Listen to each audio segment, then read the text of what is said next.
Assalamualaikum warahmatullahi wabarakatuh. Apa kabar anak-anak? Semoga anak-anak semuanya dalam keadaan sehat ya. Bertemu kembali bersama Ustazah Amira. Hari ini kita akan belajar bersama. Disimak dengan baik ya. Assalamualaikum warahmatullahi wabarakatuh. Halo anak-anak, bertemu kembali di pembelajaran bahasa Indonesia dengan bahasan pertumbuhan dan perkembangan makhluk hidup. Sebelum kita mulai pembelajaran, Ustazah akan menyampaikan tujuan pembelajaran kita hari ini. Setelah membaca teks, siswa dapat mengidentifikasi ide pokok dari informasi yang disajikan tentang pertumbuhan dan perkembangan tumbuhan dengan tepat. Setelah membaca teks, siswa dapat menuliskan jenis-jenis tumbuhan sesuai dengan cara berkembang biak dengan tepat. Setelah mengamati, siswa dapat menuliskan tahapan pertumbuhan dan perkembangan tumbuhan dengan tepat. Nah, sekarang kita mulai pembelajaran di subtema 4, pertumbuhan dan perkembangan tumbuhan. Sekarang, Ustazah akan mengajak anak-anak untuk mengamati gambar berikut. Berikut ini adalah contoh-contoh tumbuhan. Ada tanaman kentang, singkong, bawang, cocor bebek, dan daun pisang. Sekarang, kita baca teks berikut dengan seksama. Pertumbuhan tanaman. Tanaman sama dengan makhluk hidup lainnya yang mengalami pertumbuhan. Tanaman pun memiliki daur hidup dan cara yang berbeda dalam perkembangbiakan. Ada tanaman yang mengalami perkembangbiakan secara alami, ada juga tanaman yang mengalami perkembangbiakan secara buatan. Perkembangbiakan alami dapat dengan biji atau tunas. Selain itu, dapat juga dengan umbi atau spora. Contoh tumbuhan yang berkembang biak alami dengan biji adalah pohon mangga, jeruk, dan semangka. Tanaman yang berkembang biak dengan tunas contohnya pohon pisang, bambu, dan cocor bebek. Sedangkan perkembangbiakan buatan adalah proses perkembangbiakan tumbuhan dengan bantuan manusia. Salah satu contoh perkembangbiakan tumbuhan dengan bantuan manusia adalah pencangkokan.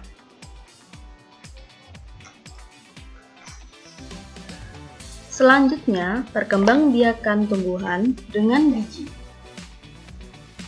Sebagian besar tumbuhan berkembang biak dengan biji. Tumbuhan dewasa akan berbunga dan menghasilkan buah. Di dalam buah terdapat biji. Biji berkembang menjadi tanaman baru. Tanaman baru tumbuh menjadi dewasa dan berbuah. Perputaran tahapan perkembangan tersebut membentuk sebuah siklus atau daur hidup. Sekarang, perhatikan gambar bagian-bagian biji di bawah ini. Yang Ustazah tunjuk disebut sebagai embrio atau jalan tumbuhan baru. Yang ini adalah selimut biji untuk melindungi biji. Selanjutnya adalah kotiledon sebagai sumber makanan untuk jalan tumbuhan baru. Di buku tema halaman 155 terdapat bagan yang harus anak-anak isi dan anak-anak sempurnakan dengan melihat bagian tahap-tahap tumbuhan berikut. Kemudian anak-anak tulis di buku masing-masing. Contohnya, tumbuhan yang berkembang biak dengan biji adalah pohon mangga, jeruk, dan semangka. Setelah itu, Ustazah akan mengenalkan bagian-bagian bunga. Berikut adalah bagian-bagian bunga. Ini adalah mahkota bunga, kepala sari, benang sari, kepala putik, tangkai putik, bakal biji, tangkai bunga, dasar bunga, dan kelopak bunga.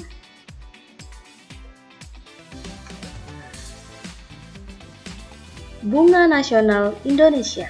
Perhatikan dengan seksama. Indonesia memiliki 3 bunga nasional. Sebutan lain untuk bunga di Indonesia adalah puspa. Bunga melati putih disebut dengan puspa bangsa. Bunga anggrek bulan disebut dengan puspa pesona. Bunga Rafflesia arnoldi disebut dengan puspa langka.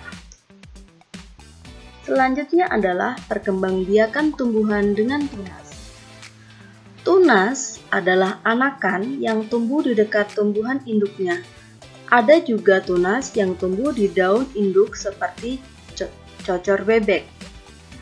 Tumbuh dari batang induk yang berada di dalam tanah dan tumbuh di sekitar induknya seperti pohon bambu dan pohon pisang.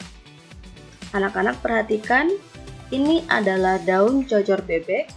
Tunasnya berada di sekitar daunnya, pinggir daun. Kemudian akan membentuk daun baru atau tanaman baru. Begitu juga dengan pohon pisang, tunasnya tumbuh berada di sampingnya, di samping pohon induk. Nah, tunas ini akan menjadi tanaman baru. Begitu juga dengan pohon bambu, tunasnya tumbuh di samping pohon induk yang akan menjadi tanaman baru. Selanjutnya adalah perkembangbiakan tumbuhan dengan umbi. Perkembangbiakan tumbuhan juga dapat dilakukan dengan umbi. Ada umbi batang, umbi lapis, dan umbi akar. Kentang dan ubi jalar adalah contoh tanaman yang berkembang biak dengan umbi batang. Bawang dan bunga bakung berkembang biak dengan umbi lapis. Sedangkan wortel dan singkong berkembang biak dengan umbi akar.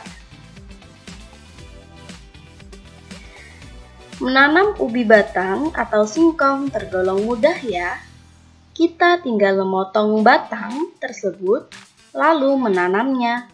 Tunggu beberapa hari, maka kalian dapat melihat daun tumbuh dari batang tersebut. Nah, anak-anak perhatikan gambar berikut.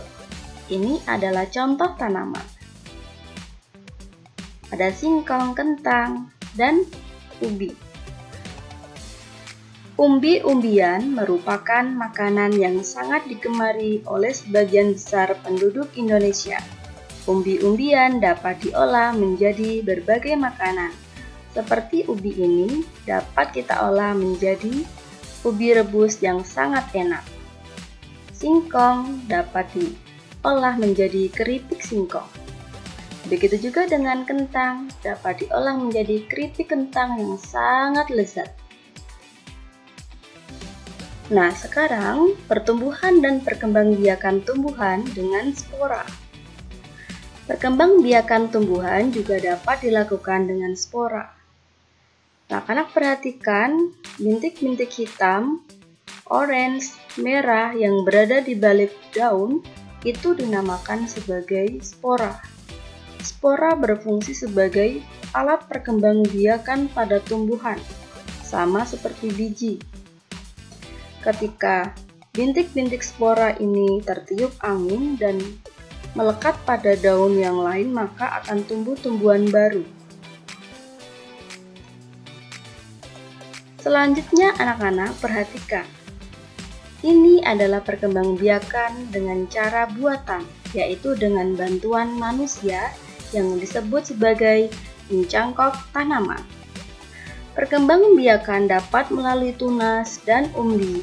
Beberapa jenis tanaman juga dapat dikembangbiakan dengan perkembangbiakan buatan.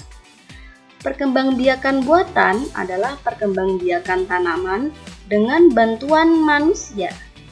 Perkembangbiakan buatan diantaranya dengan mencangkok, stek, dan menempel. Mencangkok tanaman adalah cara paling murah dan mudah untuk mengembangbiakan tanaman. Keuntungan mencangkok adalah tanaman tumbuh lebih cepat dari biasanya.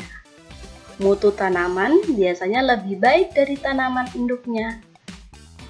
Namun, kekurangan tanaman hasil cangkokan adalah lebih mudah roboh. Tanaman yang berasal dari perkembangbiakan dengan biji biasanya lebih kuat, agar tanaman hasil mencangkok lebih rapuh. Nah, ini dia contoh perkembangbiakan dengan cara mencangkok tanaman. Yang pertama adalah mengambil atau membersihkan sebagian tanaman yang mau dicangkok, kemudian diberi tanah, kemudian diikat sehingga akan menjadi tanaman baru. Seperti itu ya anak-anak. Sekian anak-anak pembelajaran hari ini. Sampai bertemu di pembelajaran berikutnya. Wassalamualaikum warahmatullahi wabarakatuh. Selamat belajar. Alhamdulillah, pembelajaran hari ini sudah selesai. Semoga anak-anak semuanya dapat memahami pembelajaran dari Ustazah ya. Sampai bertemu kembali di pembelajaran berikutnya. Wassalamualaikum warahmatullahi wabarakatuh.